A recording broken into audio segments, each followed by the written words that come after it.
تعالوا النهاردة نفتح مطعم في البيت ونعمل أحلى وألذ سندوتشات فراخ، بس بطريقة مش عادية. هنعملها أحلى كمان من المطاعم، على الأقل ضامنين نظافتها، هنحط الحاجات اللي احنا عايزينها. الفراخ مضمونة كده وحلوة زي ما انتوا فاهميني طبعا. تعالوا بقى نعملها بأبسط طريقة في البيت وهتعجب الولاد جدا ودايما هيطلبوها منكم. وتعالوا نبدأ بأول حاجة وهي صوص البيج ماك. طبعا كلنا بنحبه جدا مع البرجر وفي كل السندوتشات بيبقى تحفة.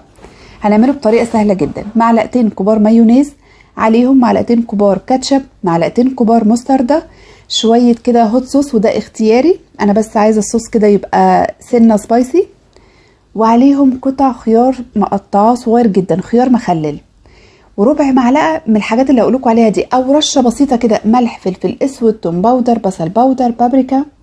عليهم كمان معلقة عسل نحل صغيرة، معلقة خل كبيرة، ونقلب بقى كل الحاجات دي ودوقوا بقى احلى صوص بيج ماك، مش هتجيبوه من بره تاني. في خطوة اختيارية في الصوص ده، ان انتوا ممكن تقطعوا بصل صغير جدا فيه، لكن انا مش بحب طعم البصل فيه قوي، فهو بالنسبة لي كده كويس جدا.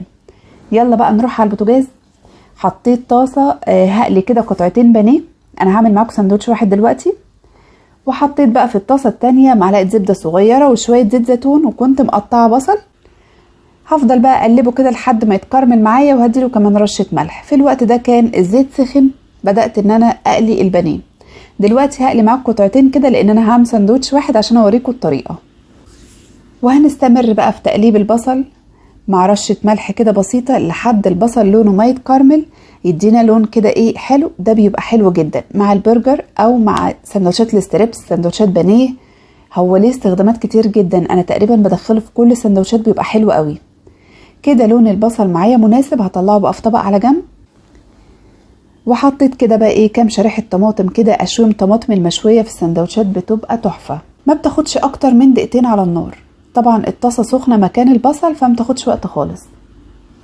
وفي الوقت ده كده كنت بقلب البانيه من وقت للتاني، وطلعته خلاص على ورق زبدة يصفي الزيت بتاعه. تعالوا بقى نكمل السندوتش.